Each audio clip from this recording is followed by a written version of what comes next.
Le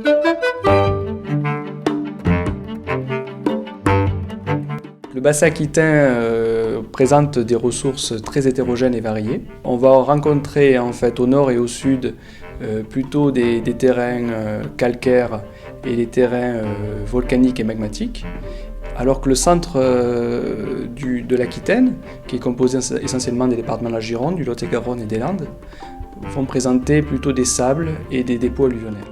Les granulats sont issus de 3 origines différentes. Nous avons les granulats naturels qui sont issus de minéraux, donc de roches naturelles.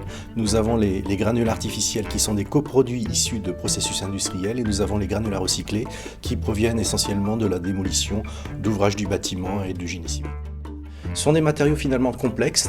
On a besoin de mesurer la forme, de garantir donc une granulométrie, une taille, une dimension, une forme, un aplatissement, ainsi que des propriétés mécaniques.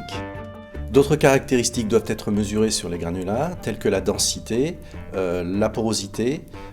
Il est également important de vérifier la bonne durabilité des granulats, puisque les applications en dépendent. Dans les applications routières, et plus spécifiquement pour les couches de roulement, on a des caractéristiques bien particulières des granulats. On a en plus des résistances mécaniques, l'angularité et le coefficient de polissage, qui sont des caractéristiques très importantes pour assurer la sécurité, notamment le freinage des véhicules. Donc à résumer, l'Aquitaine présente des ressources abondantes, mais réparties de façon hétérogène. On dispose de cartes géologiques au 50 millième qui nous renseignent du sous-sol sur tout le territoire aquitain. Malgré tout, des reconnaissances géologiques sont nécessaires, puisqu'en fait, ces couches géologiques marquent l'enveloppe générale et en aucun cas ne renseignent sur la précision du gisement ou la présence d'argiles qui peuvent rendre le gisement impropre.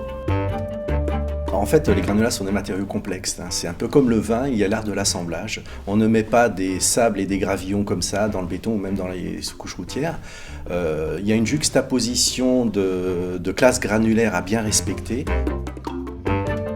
On l'a bien compris, la diversité de l'offre en granulats permet de répondre à toute la palette des applications possibles, mais un des grands challenges sera de s'adapter aux évolutions des techniques constructives de demain.